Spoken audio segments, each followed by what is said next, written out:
Peace community, what's up? Welcome to A Loving Lens, where we affirm Black culture through nuance, cultural critique, education, and community development, which I just got my master's in. My name is Ayin Taliba, and on this channel, we are dedicated to honoring the legacy of Black folk while addressing the distortions that threaten it. Hopefully through a solution-oriented approach, but let's dig in. This video, I want to talk about the attack on Black excellence and how it connects to a phenomenon that I'm calling Digital COINTELPRO. If you are unfamiliar with COINTELPRO, let's start there.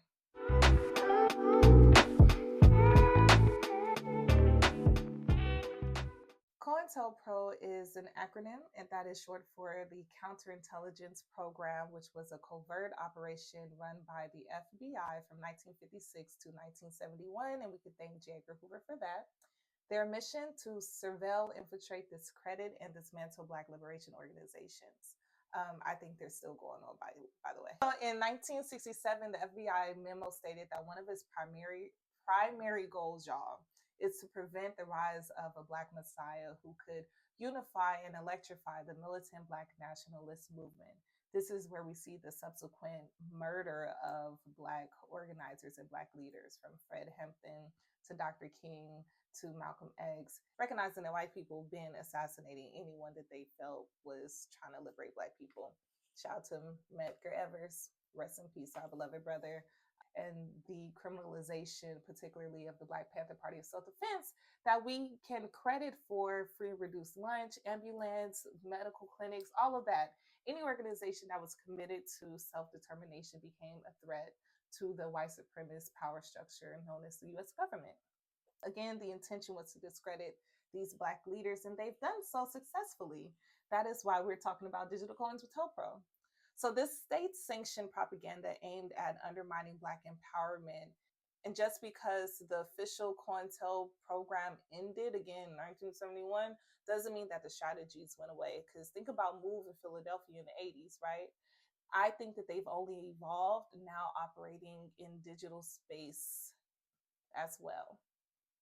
So if we're not careful, without critical self-reflection, I find that some respected YouTubers whom I respect rather, influencers, and even just general intellectuals are unknowingly pushing talking points that I think function like Digital COINTELPRO. Remember that it's a very insidious psychological warfare that's been practiced on Black people for decades. All right, so let's talk about Digital COINTELPRO in the context of media literacy. So what am I talking about? I'm talking about the spread of misinformation that undermines the integrity and value of Black historical figures. I'm talking about the glorification of mediocrity over excellence, distorting Black progress as an individual pursuit rather than a collective foundation. I'm talking about the manipulation of anti-intellectualism, discouraging rigorous historical study in favor of viral surface level hot takes. And this is why we are seeing more people question and even dismiss the legacies of Black historical figures who have paved the way for us by ensuring that material change and improved social living conditions can be experienced in real time. I did a video on this phenomenon with how we talk about Rosa Parks and Claudette Colvin. It's this false competitiveness and who gets credit for being first. Neither were the first, and it wasn't about being the first. And all like the whole narrative that is pretty popular has been made up. So instead of talking about intergenerational mentorship, instead of talking about the strategy of movement work and organizing and demands and having those demands met and how do you sustain a movement, we're talking about things that wasn't even a part of the context. I'm not saying colorism did not exist, instead of telling the truth of that story. So watch that video because I call out the lies that is being promoted and flag that as one of the first stories of Digital COINTELPRO, this retelling of stories. Another example of Digital COINTELPRO is the attack on the Black Panther Party of Self-Defense. If you don't know the 10-point program, if you don't know that the free breakfast program led to free and reduced lunch for children all across America, if you don't know that the Black Panther Party of Self-Defense is who we could thank for having clinics, for having ambulances, and a whole host of social programs that improve the quality of life of everyday people in America, but you can fix your mouth to say that Panthers were raping. Yeah, men have weaponized their genitals for thousands of years. I was going to say hundreds of thousands. I don't know when men became corrupt. And also how that context is not, it's not discussed in its proper context, meaning that community was dealing with that stuff in real time while it was happening. Meanwhile, again, the hypocrisy. Rick Ross was a correctional officer who stole the identity of an inmate to launch his rap career, which he went on to create a song where he referenced drugging and raping women.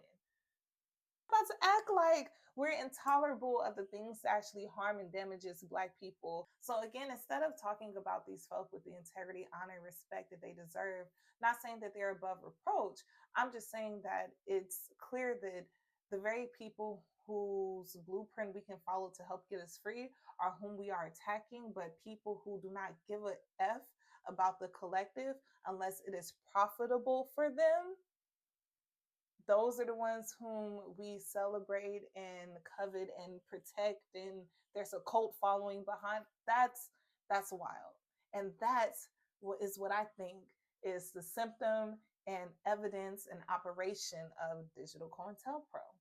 So instead of disqualifying Rosa Parks, Kwame Ture, aka Stokely Carmichael, or disqualifying or discrediting the Black Panther Party of Self-Defense, we should be focused on the truth. And I'm suggesting that these narratives don't come out of nowhere, that they're calculated. So Black excellence has always been about more than personal success. It's about collective advancement, self-determination, and community building. It's never been associated with accumulation of wealth, by the way, y'all. Our ancestors fought to be the best versions of themselves, not for clout, but to ensure that future generations had greater access, opportunity, and dignity. And we've done, again, with the Digital COINTELPRO, vilified it and called it respectability. And I think I'm just now seeing the extreme shifts in which Blackness, Black excellence is being reframed as striving for white validation. This is a distortion. The ability to build, innovate, and grow, right, and have decorum and standards is not attributes of whiteness. It's the inheritance of Black folk and just civilized society.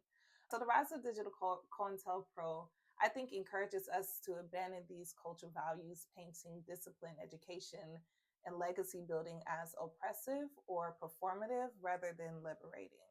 You see the Jedi mind trick going on, right? So what can we do to be solution oriented?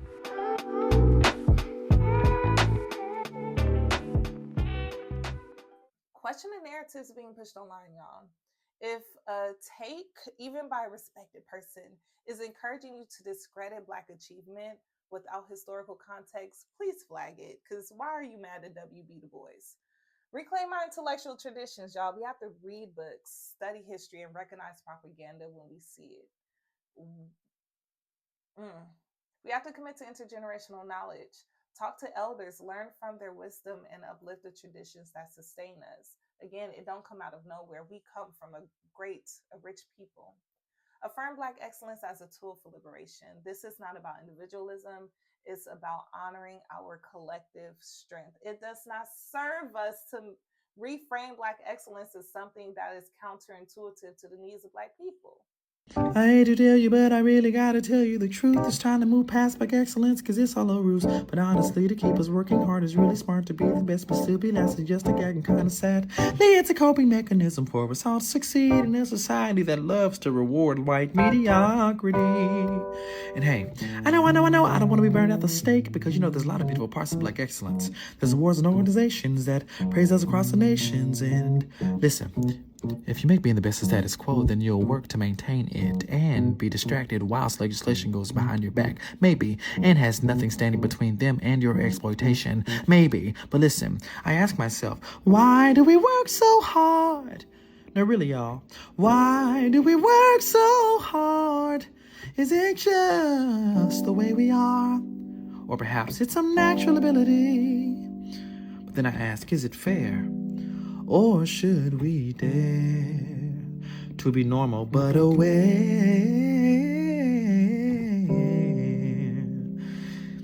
Honestly, I have no idea.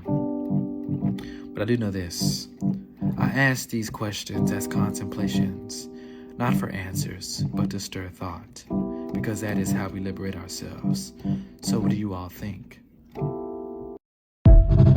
Is what I want y'all to remember about Black excellence is that it is historically rooted in collective empowerment, resilience, and cultural continuity, and it has been misrepresented in popular discourse as an unattainable standard of individualism and proximity to whiteness. It's not, nor has it ever been.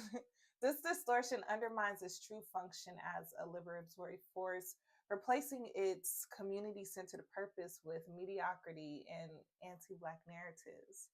By reclaiming the authentic meaning of Black excellence, we can preserve its role in fostering healing, thriving, and cultural empowerment for Black communities. Not calling hypersexualization and hypersexual exploitation empowerment, but like actual empowerment to do things that bring about material change and improve lived conditions for people in real time. That screaming at you, I apologize. I'll work on that. If this message resonated with you outside of my apparent screaming at you, join the conversation. A Loving Lens is about celebrating our culture while sharpening our critical awareness. Like, share, and subscribe to be a part of this journey as we reclaim our history, our excellence, and most importantly, y'all, our truth. Okay? Until next time, stay rooted, stay critical, and we all got work to do because we still ain't free. Mm. Please like, share, and subscribe. Talk to you soon. Peace.